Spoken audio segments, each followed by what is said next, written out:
Sir ಇದು ನಾವು Google map ಅಲ್ಲಿ ನೋಡಿದ ಕಾಲಚಕ್ರ ಅಂತ ತೋರಿಸ್ತು. ನಾನು ಇಮೇಜಸ್ಗಳು ಮಾತ್ರ ನೋಡಿದ್ದೆ. ಏನ್ ಸರ್ ಆಕ್ಚುಲಿ ಇದು ಹೋಗ್ತಾ ಇದ್ರೆ ಹೆಂಗ್ ಹೋಗ್ತೀವಿ ಅನ್ನೋದೇ ಗೊತ್ತಾಗಲ್ಲ. ಹೌದು. ಸೊ ತಿರ್ಗಾ ಅದೇ ರೂಟಿಗೆ ಬಂದ್ವಾ ಏನು? ಇದ್ರ ಕೆಳಗೆ ನೀವ್ ಹೇಳ್ತಿರೋದು ಈ ತರದೊಂದು ಆಂಜನೇಯ ಇದೆ ಅಂತ. ದೊಡ್ಡದು ಇಲ್ಲ, ಈ ತರದಲ್ಲ, ದೊಡ್ಡದಾಗಿ ಮಲ್ಗಿರ ಆಂಜನೇಯ ಇದೆ. ಫುಲ್ ದೊಡ್ಡದು ಮಲ್ಗಿರ ಆಂಜನೇಯ ಇದೆ ನೋಡಿ ಸರ್. ಒಂದ್ ಕಾಲದಲ್ಲಿ ಚಿನ್ನವನ್ನ ಸಂಸ್ಕಾರ ಮಾಡ್ತಾ ಇದ್ದಿದ್ದಂತ ನದಿ ಸುವರ್ಣಮುಖಿ ನದಿಯ ಉಗಮ ಸ್ಥಾನ.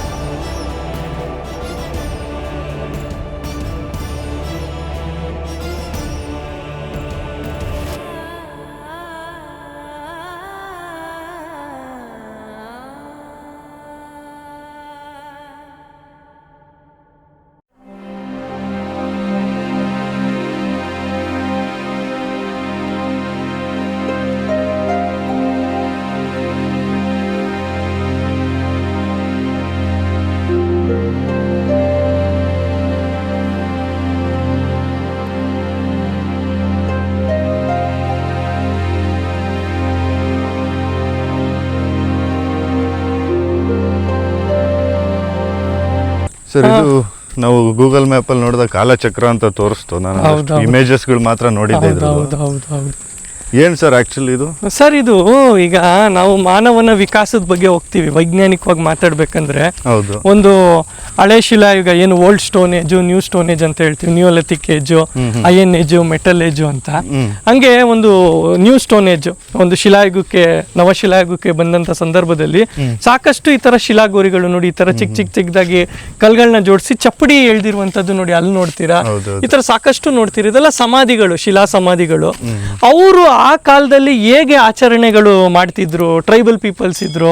ಆಮೇಲೆ ವಿಕಾಸನ ಆದ ತಕ್ಷಣ, ಉಗಮ ಆದ ತಕ್ಷಣ ದೇವರು ಇದೆಲ್ಲ ಬಂದಿಲ್ಲ ಅವ್ರಿಗೆ. ಏನೋ ಒಂದು ಆನ್ಸಿಸ್ಟ್ರಲ್ ವರ್ಷಿಪ್ ಅಂದ್ರೆ ಯಾರು? ಇವಾಗ ಮೋಹನ್ಜಾದಾರೋದಲ್ಲಿ ಇದೆ ಸಿಂಧು ನಾಗರಿಕ, ಸತ್ತವರ ದಿಬ್ಬ ಅಂತ. ಆ ರೀತಿಯಾಗಿ ಅವರು ಕೆಲವೊಂದು ಸಂಪ್ರದಾಯಗಳು ಎಲ್ಲ ಬರ್ತಾ ಈ ಸ್ಪಿರಿಟ್ಸ್ ನ ನಂಬಕ್ ಶುರು ಮಾಡಿದ್ರು. ಬಹುಶಃ ಸ್ಪಿರಿಟ್ಸ್ ಅಂದ್ರೆ ಆತ್ಮಗಳ ಒಂದು ಆನ್ಸಿಸ್ಟ್ರಲ್ ಪೂಜೆಗಳು ಮಾಡುವಂಥದ್ದು ಒಂದು ಸಂಪ್ರದಾಯ ಬಂತು. ಸೊ ಹಾಗಾಗಿ ಒಂದು ಸಂಸ್ಕೃತಿ ಅವನು ಈಗ ನೋಡ್ತಾ ಇದ್ರೆ ನೀವು ಭೀಮ್ಘಟ್ಟ ಮಧ್ಯಪ್ರದೇಶಲ್ಲೆಲ್ಲ ಪೇಂಟಿಂಗ್ಸ್ ಎಲ್ಲ ನೋಡ್ತೀರಾ. ಆಗಿನ ಕಾಲದ ಅವ್ನು ಏನ್ ಮಾಡ್ತಾ ಇದೆ, ಈ ಪ್ರಾಣಿಗಳನ್ನೆಲ್ಲ ಬೇಟೆ ಆಡಿದ್ಮೇಲೆ ಅದರ ಒಂದು ಏನಿರ್ಬೋದು ಚರ್ಮ, ಕೊಬ್ಬು, ಬಣ್ಣಗಳೆಲ್ಲ ಯೂಸ್ ಮಾಡಿ ಅವನೇನ್ ಲೈಮ್ ಸ್ಟೋನ್ ಇದೆಲ್ಲ ಯೂಸ್ ಮಾಡಿ ಪೇಂಟಿಂಗ್ಸ್ ಗಳೆಲ್ಲ ಮಾಡ್ತಾ ಇದ್ದ. ಹಂಗೆ ಒಂದು ಸಂಸ್ಕೃತಿ, ಅವನಿಗಿಂತ ಬಲವಾದ ಒಂದು ಶಕ್ತಿ ಇದೆ ಅಂತ ಅವ್ನು ನಂಬೇಕಾಗಿತ್ತು. ಸೊ ಹಾಗಾಗಿ ಈ ರೀತಿಯ ಆಚರಣೆಗಳು ಬಂದಿರಬಹುದು ಅನ್ನೋದು ಒಂದು ನಮ್ಮ ಅಭಿಪ್ರಾಯ, ತಜ್ಞರ ಅಭಿಪ್ರಾಯ ಕೂಡ ಹೌದು. ಹಾಗಾಗಿ ಇದು ಆಗಿನ ಕಾಲದ ಒಂದು ಚೌಕಟ್ಟಿನಲ್ಲಿ ಬಂದಿರುವಂತಹ ಒಂದು ರಚನೆ. ಸೊ ಸಾಮಾನ್ಯವಾಗಿ ನೀವು ನೋಡ್ತಾ ಇದ್ರೆ ಗುಡಿಗಳೆಲ್ಲ ಈಗಲೂ ಕೂಡ ಒಂದು ಟ್ರೈಬಲ್ ದೇವ್ರುಗಳೇನೋ ಒಂದು ಮರ ಇರುತ್ತೆ, ಈ ತರ ಕಲ್ಗಳು ಜೋಡಿಸಿರ್ತಾರೆ, ಅಲ್ಲೇ ದೇವರು. ಅದೇನು ಸಾಂಸ್ಕೃತಿಕರಣ ಆಗಿ ಇವತ್ತಿನ ಒಂದು ಏನ್ ನಾವು ನೋಡ್ತೀವಿ ವೈದಿಕ ಪರಂಪರೆ ಇರ್ಬೋದು, ಆರ್ಕಿಟೆಕ್ಚರ್, ಅದಕ್ಕೆಲ್ಲ ಯಾವ್ದು ಕನೆಕ್ಟ್ ಆಗ್ತಾ ಇರಲಿಲ್ಲ ಅವರು.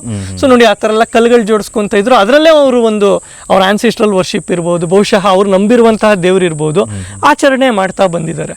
ಕಾಲಾನಂತರ ಏನಾಗ್ತಾ ಹೋಗಿದೆ, ಇದು ಕಾಲಚಕ್ರ ಅಂತ ಒಂದು ಬಂತು ಪರಿಮಿತಿಗೆ. ಏನಕ್ಕೆ ಮಾಡಿದ್ದಾರೆ ದೊಡ್ಡವರು ಎಲ್ಲ, ಆ ಲಿಂಕ್ ನಮ್ಗೆ ಸಿಗ್ಲಿಲ್ಲ ಅನ್ಸುತ್ತೆ. ಕಾಲಚಕ್ರ ಅಂದ್ರೆ ಇಲ್ಲಿ ಹೋಗಿ ನಾವು ಸುತ್ಕೊಂಡು ಆಚೆ ಬಂದ್ರೆ ಒಂದು ಜೀವನದ್ದು ಒಂದು ಏನು ಅಂದ್ರೆ ಏರುಪೇರು ಇರುತ್ತೆ ಅಂತ ಹೇಳ್ತಾರಲ್ಲ, ಅಷ್ಟು ಈಸಿಯಾಗಿ ನಾವು ಮೋಕ್ಷಕ್ಕೆ ಹೋಗಕ್ಕಾಗಲ್ಲ, ಆಚೆ ಬರಕ್ಕಾಗಲ್ಲ. ಈಗ ಸಂಸಾರ ಅನ್ನೋದ್ರೊಳಗೆ ಇಲ್ಲಿ ಸಿಗಾಕೊಂಡಿದೀವಿ.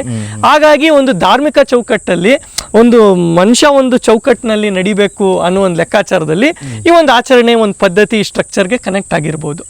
ಲೇಟರ್ ಏನಾಗುತ್ತೆ, ಆಲ್ಮೋಸ್ಟ್ ನಮ್ಗೆ ಸಂಸ್ಕೃತಿಕರಣಗೊಂಡಾಗ ರಾಮಾಯಣ ಅಥವಾ ಮಹಾಭಾರತನ ತಗೊಂಬನ್ನಿ ನಾವು ಲೋಕಲ್ ಅಲ್ಲಿ ಕನೆಕ್ಟ್ ಮಾಡ್ಕೊಂಡಾಗ ಅದ್ರ ಪವರ್ ಜಾಸ್ತಿ ಆಗುತ್ತೆ, ಪ್ಲೇಸ್ ನ ಎನ್ಹಾನ್ಸ್ ಮಾಡುತ್ತೆ.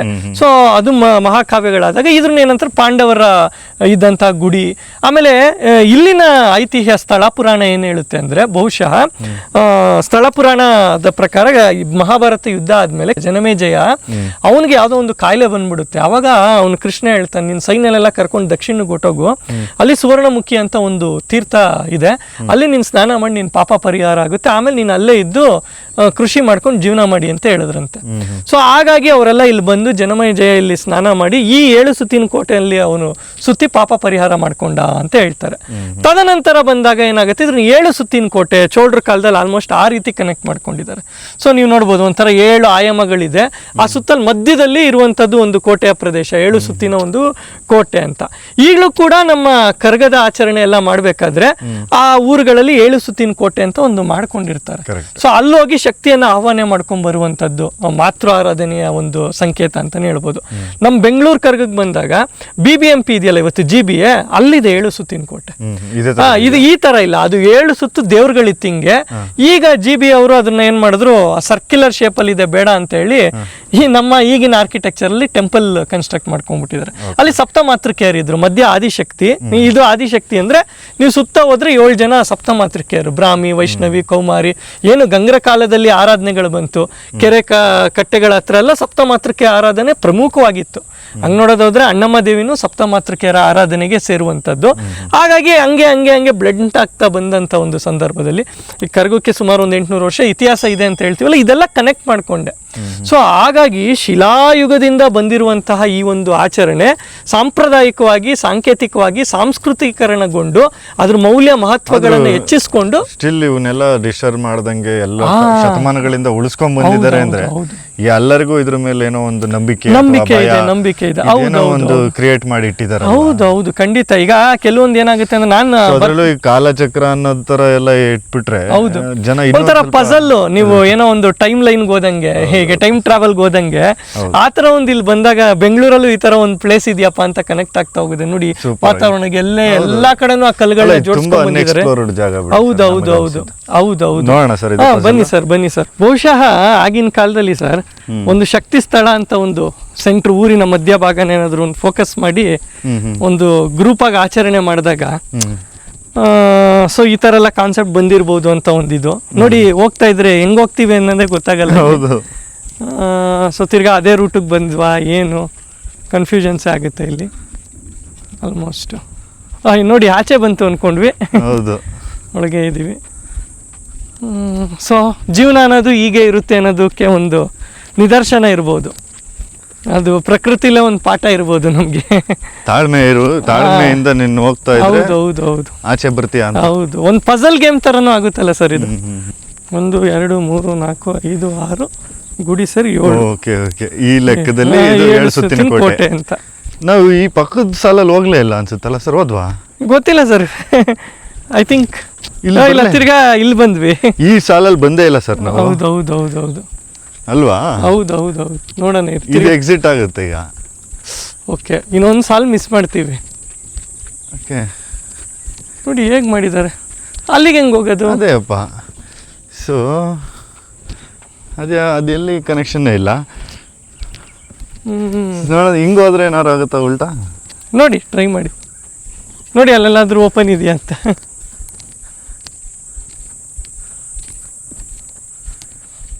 ಇದು ಆ ದಾರಿಗೆ ಹೋಗುತ್ತೆ ಸರ್. ಹೌದಾ?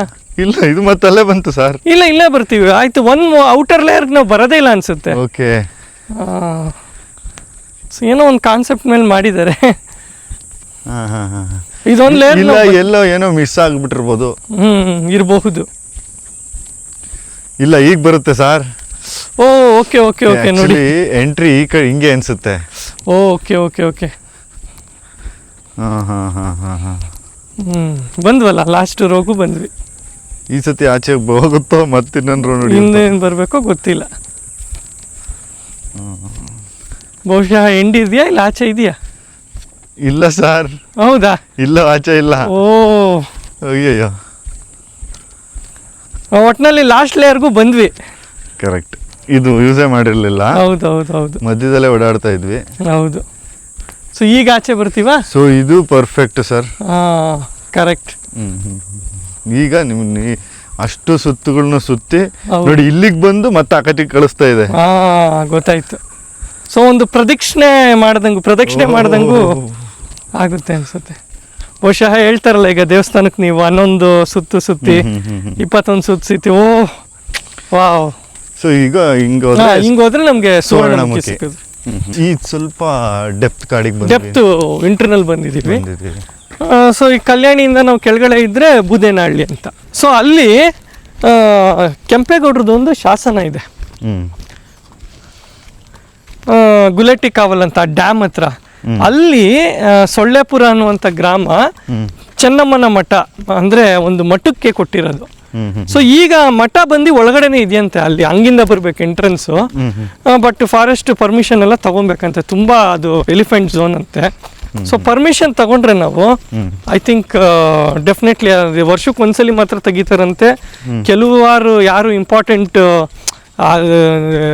ಮಠಕ್ಕೆ ನಡ್ಕೊಂತಾರೋ, ಶಿವನ್ ಮಠ ಅದು, ಅವ್ರು ಮಾತ್ರ ಹೋಗಿ ಪೂಜೆ ಮಾಡ್ಕೊಂಡ್ ಬರ್ತಾರಂತೆ. ನೋಡೋಣ, ಇವಾಗ ಪರ್ಮಿಷನ್ ಕೇಳಿದೀವಿ ನಾವು. ಸೊ ಸಿಕ್ಕಿದ್ರೆ ನಾವೆಲ್ಲ ಜೊತೆಗೆ ಒಂದ್ಸಲಿ ಹೋಗಿ ಬಂದ್ಬಿಡೋಣ. ಸೊ ಇದೆಲ್ಲ ನೋಡಿ ಟೆಂಪಲ್ಸ್ಗಳು, ಆಶ್ರಮ ಎಲ್ಲ ಹೇಳಿದ್ನಲ್ಲ, ಚಿನ್ನಪ್ಪ ಸ್ವಾಮಿ ಅವರೆಲ್ಲ ಇಲ್ಲೇ ಇದಿತ್ತು. ಸ್ಮಾಲ್ ಟೆಂಪಲ್ಸ್ ಎಲ್ಲ 6 ಗಂಟೆಗೆ ಕ್ಲೋಸ್ ಆಗ್ಬಿಡುತ್ತೀವಲ್ಲ. ಅರ್ಚಕರೆಲ್ಲ ಬೆಳಗ್ಗೆ ಬರ್ತಾರೆ, ಸಂಜೆ ಬರ್ತಾರೆ. ಒಂದು ಬಾವಿ ಇದೆ ನೋಡಿ, ವಾಟರ್ ಸೋರ್ಸು. ಸೊ ಈಗ ಇದು ಕ್ಲೋಸ್ ಆಗಿದೆ? ಹೌದು, ಜಸ್ಟ್ ಕ್ಲೋಸ್ ಆಗಿದೆ. ಹೌದು. ಸೊ ವಾಟರ್ ಸೋರ್ಸ್ ನೋಡ್ಬೋದು. ಇನ್ನೊಂದು ಶಿವನ್ ದೇವಸ್ಥಾನ ಇದೆ ಇಲ್ಲಿ ನೋಡಿ, ವಾಟರ್ ಇದೆ. ಆಲದ ಮರ ನೋಡಿ ಹೇಗಿದೆ. ಸೊ ಇಲ್ಲಿ ತಪಸ್ ಮಾಡ್ತಿದ್ರು ಅನ್ನೋದು ಆವಾಗ ಬಂದಾಗ ಪೂಜಾರಿ ಹೇಳಿದ್ರು, ಈ ಆಲದ ಮರ ತುಂಬಾ ಪವರ್ಫುಲ್. ಇದಾ? ಇಲ್ಲಿ ಕೂತ್ಕೊಂಡು ತಪಸ್ ಮಾಡ್ತಿದ್ರು. ಇದು ಒಂಥರ ಅದು ಎಷ್ಟು ಕಡೆ ಬಿಟ್ಟಿದೆ ನೋಡಿ. ಇದು ಒಂದು 700-800 ವರ್ಷಕ್ಕೆ ತರ. ಹೌದು. ಆ ಸ್ಟ್ರಕ್ಚರ್ ಗೊತ್ತಾಗತ್ತೆ ನೋಡಿ ಹೆಂಗ್ ಸ್ಪ್ರೆಡ್ ಆಗಿದೆ ಅಂತ.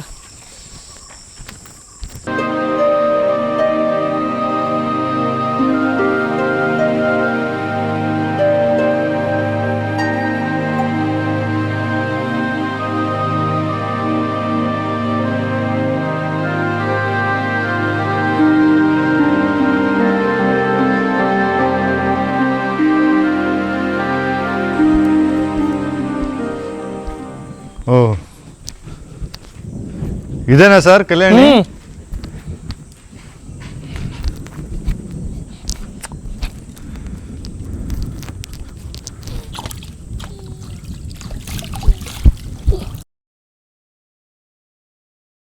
ಸಾಕಾಗಿದೆ ಸರ್, ಎಷ್ಟು ನೀಟಾಗಿ ಇಟ್ಕೊಂಡವ್ರೆ ಇದು. ಇಲ್ಲಿ ವಿಶೇಷ ಏನಂದ್ರೆ ಇದ್ರ ಡೆಪ್ತ್ ಅಲ್ಲಿ ಮಲಗಿರೋ ಆಂಜನೇಯ ಇದೆ ಕೆಳಗೆ. ವರ್ಷಕ್ಕೊಂದ್ಸಲಿ ಎಲ್ಲ ಕ್ಲಿಯರ್ ಮಾಡ್ತಾರಲ್ಲ, ಕಾಣಿಸುತ್ತಾ? ಅವಾಗ ಕಾಣಿಸುತ್ತೆ. ಇದ್ರ ಕೆಳಗೆ ನೀವ್ ಹೇಳ್ತಿರೋದು ಈ ತರದೊಂದು ಆಂಜನೇಯ ಇದೆ ಅಂತ? ದೊಡ್ಡದಿಲ್ಲ, ಈ ತರದಲ್ಲ, ದೊಡ್ಡದಾಗ ಮಲಗಿರೋ ಆಂಜನೇಯ ಇದೆ. ಫುಲ್ ದೊಡ್ಡದು ಮಲಗಿರೋ ಆಂಜನೇಯ ಇದೆ. ಎಷ್ಟಿದೆ ಸರ್ ಕೆಳಗೆ ಡೀಪ್ ಇದು?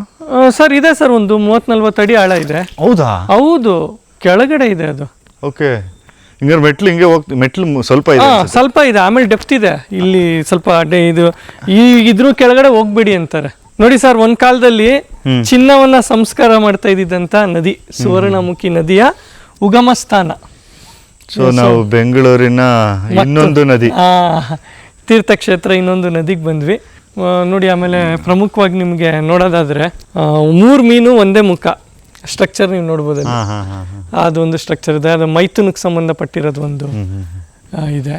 ಇಲ್ಲಿ ನೋಡ್ಬೋದು ಕೋತಿದೊಂದು ಇದಿದೆ. ಆಮೇಲೆ ಭೂತಗಣ ಅಂದ್ರೆ ಅದು ಸುತ್ತಮುತ್ತ ಸೋರ್ಸಸ್ ಏನೇನ್ ಪವರ್ಸ್ ಇದೆ ಅಂತ ಅದೇ ಇಂಡಿಕೇಟ್ ಮಾಡ್ತಿದೆ. ಅದೆಷ್ಟು ಚೆನ್ನಾಗಿ ಮಾಡಿದ್ದಾರೆ ನೋಡಿ. ತುಳಸಿ ಕಟ್ಟೆ, ಹೌದು, ಕಟ್ಟೆ ಅಲ್ಲಿ ಆಂಜನೇಯ ಇದೆ. ಯಾಕಂದ್ರೆ ಇಲ್ಲಿ ಆಂಜನೇಯ ಮೂಲ ಇಲ್ಲಿರೋದು.